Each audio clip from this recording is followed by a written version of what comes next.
अरविंद केजरीवाल को ईडी वाले मामले में तो आज सुप्रीम कोर्ट से सुबह अंतरिम जमानत मिल गई, लेकिन अभी अरविंद केजरीवाल जेल के अंदर ही रहेंगे। यानी कि अरविंद केजरीवाल और आम आदमी पार्टी की मुश्किलें अभी फिलहाल कम नहीं होंगी।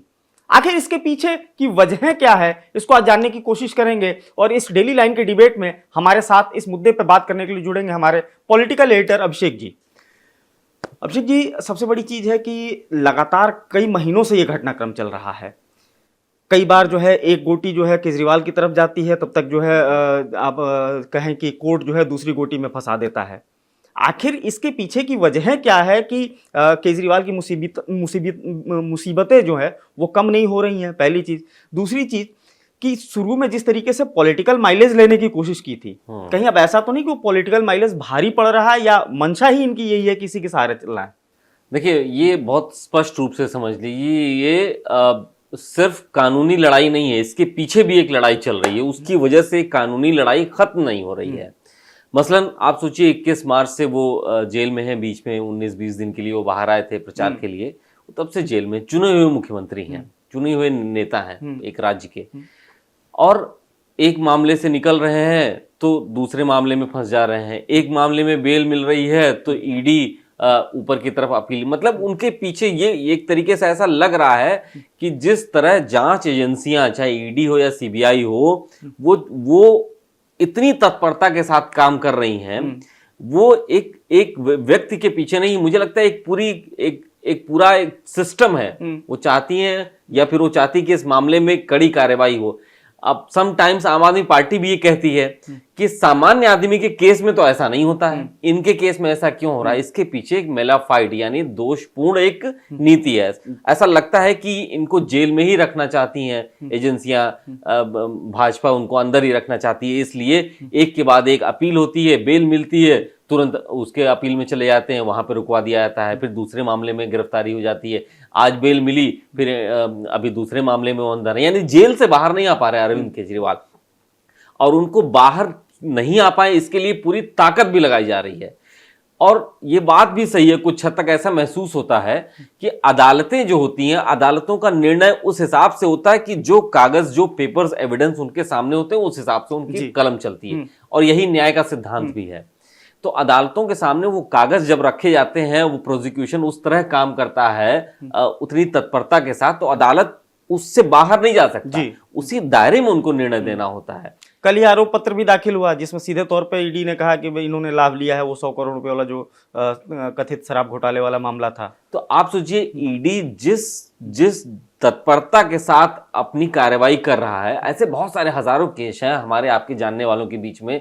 प्रोसिक्यूशन जो है वो कितनी तेजी से, केस नंबर तक नहीं आता लोगों का कोर्ट में, कई बार जो है नंबर तक नहीं आ पाता, डेट तक नहीं लग पाती है। और यहाँ अरविंद केजरीवाल के मामले में आप 1 सेकंड की देरी नहीं हो रही है कि राहत मिल रही है तो तुरंत उसके खिलाफ अपील में लोग जा रहे हैं। तो मतलब कुल मिला के कहना है कि ये सिर्फ कानूनी लड़ाई नहीं है, ये सिर्फ एक भ्रष्टाचार के खिलाफ एजेंसीज की लड़ाई नहीं है कि उन्होंने मान लीजिए कथित शराब घोटाला हुआ, भ्रष्टाचार का आरोप लग रहा है तो उस पर कार्रवाई करना है, सिर्फ वही सीमित। इसके पीछे एक राजनीतिक लड़ाई लोग कह रहे हैं। आम आदमी पार्टी का यह आरोप है कि भाई एक राजनीतिक मामला हो चुका, भाजपा नहीं चाहती कि अरविंद केजरीवाल जेल से बाहर आए। क्यों नहीं आए? हर कोई जानता है, दिल्ली में साल के आखिर में विधानसभा के चुनाव है। अब विधानसभा के चुनाव के दौरान अगर वो बाहर रहेंगे तो भाई उनका तीसरा टर्म चल रहा है, दिल्ली में पॉपुलर है, हो सकता है फिर सरकार बना। लेकिन लोकसभा चुनाव के समय तो प्रचार के लिए बाहर आए, लेकिन फिर भी आम आदमी पार्टी एक सीट नहीं बचा पाई। दिल्ली में बीजेपी ने जो एकदम क्लीन स्वीप कर लिया। देखिए, उसमें तो कांग्रेस के साथ गठबंधन था। दिल्ली के लोग थोड़ा सा अलग सोच के हैं, अलग मिजाज के लोग होते हैं, और उन्होंने महसूस किया कि भाई ये कैसा गठबंधन कि यहाँ हम गठबंधन कर रहे हैं और पड़ोस के राज्य में हम दुश्मन हैं, एक दूसरे के खिलाफ लड़ रहे हैं। तो वो एक अलग विषय है। लेकिन आप ये समझिए कि जेल में बने रहने से बीजेपी उनको लगातार करप्ट प्रोजेक्ट कर रही है कि इस मामले में उनके हाथ रंगे हुए हैं तथाकथित शराब घोटाले में, और चुनाव के समय उनको इस तरीके से प्रोजेक्ट किया जाएगा कि देखिए ये मुख्यमंत्री हैं, जेल में हैं, आप लगातार इनको तो चुनते चले आ रहे हैं और ये भ्रष्टाचार के आरोप में जेल में बने हुए हैं।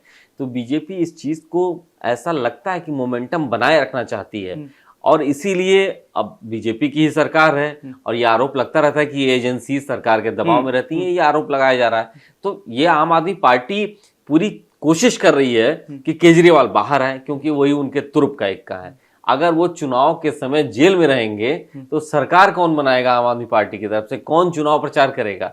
तो मुझे लगता है कि ये मामला सिर्फ कानूनी नहीं रह गया, इसके पीछे भी कोई एक बड़ा खेल चल रहा है। चलिए, तो पीछे बड़ा खेल चल रहा है, राजनीतिक खेल हो सकता है वो, लेकिन एक बड़ी चीज है कि दिल्ली में अभी जिस तरीके से देखिए पैरेलल घटनाक्रम चल रहा है, केजरीवाल जेल गए, ठीक है, उसके बाद लगातार दिल्ली में जल संकट उत्पन्न हुआ, अभी जैसे तेज बारिश हुई, कई कॉलोनियां डूब गई, तो कहीं ना कहीं ये मुख्यमंत्री पद छोड़ भी नहीं रहे हैं, एक मुख्यमंत्री जेल के अंदर है। तो क्या इन दोनों, एक तरफ आम आदमी पार्टी की पॉलिटिकल लड़ाई, दूसरी तरफ बीजेपी की सरकार का उनकी पॉलिटिकल लड़ाई मानी जा रही है, तो पिस तो इसमें आम आदमी ही रहा है ना, तो क्या इसमें केजरीवाल भाई आम आदमी पिसेगा तभी तो एक फैसला लेगा कि नहीं साहब ये गलत कर रहे हैं, हमको इनका साथ देना चाहिए, हम इनको वोट देंगे। ये देखिए, कुल मिलाकर मैंने कहा ना, इसके पीछे एक अलग खेल चल रहा है। चाहे भाजपा हो, चाहे आम आदमी पार्टी हो, चाहे कांग्रेस हो, सबकी जिम्मेवारी, चाहे आप सत्ता में हो या ना हो, आपकी जिम्मेवारी जनता के लिए होनी चाहिए। दिल्ली में जल संकट हो रहा है, हिमाचल में कांग्रेस की सरकार है, कांग्रेस आपकी दोस्ती है, क्यों नहीं आपको उसने जल दिया? वहां अलग राजनीति है, भाजपा के साथ अलग राजनीति है, एमसीडी में इस समय आ चुकी है आम आदमी पार्टी, वहां अलग राजनीति चल रही है। तो देखिए, सबको अपनी राजनीतिक स्थिरता बनाए रखनी है, राजनीतिक जमीन बना के रखनी है। इसीलिए ये सब समटाइम्स क्राइसिस क्रिएट की जाती है। नहीं तो आम आदमी अगर बारिश के पानी से परेशान है, पीने के पानी से परेशान है, तो सबको मिलके काम करना चाहिए। तो ये बात सही है कि आम आदमी पार्टी पर भी लगता है, आरोप ये लगता रहा है कि भाई आपकी दिल्ली में सरकार है, एमसीडी में आप ताकत में है, सब कुछ आपके पास, तब क्यों रो रहे हैं आप? तो हर व्यक्ति जनता के सामने अपने आप को असहाय दिखा रहा है कि देखिए हम आपके लिए करना चाहते हैं बहुत कुछ, लेकिन ये हमको नहीं करने दे रहे हैं।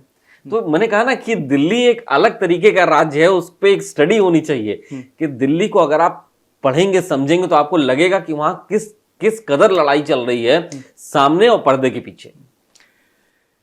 तो ये जो राजनीतिक लड़ाई है ये दोनों तरफ चल रही है, यानी कि पर्दे के पीछे भी और पर्दे के सामने भी।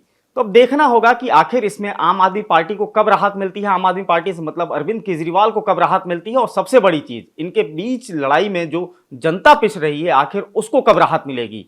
क्योंकि आने वाले समय में इसी साल के अंत में दिल्ली में विधानसभा चुनाव है, तो जाहिर तौर पर दोनों पार्टियां उसी नफे नुकसान के तहत इस गेम को खेल रही हैं। लेकिन देखना होगा कि आखिर अरविंद केजरीवाल जो कि जेल में है, क्या जेल से बाहर आ पाते हैं, और आते हैं तो आखिर कब आते हैं। फिलहाल आपको ये डिबेट कैसा लगा, ये हमें कमेंट कर जरूर बताएं, और साथ ही फॉलो करते रहें हमारे डिजिटल प्लेटफॉर्म डेली लाइन को।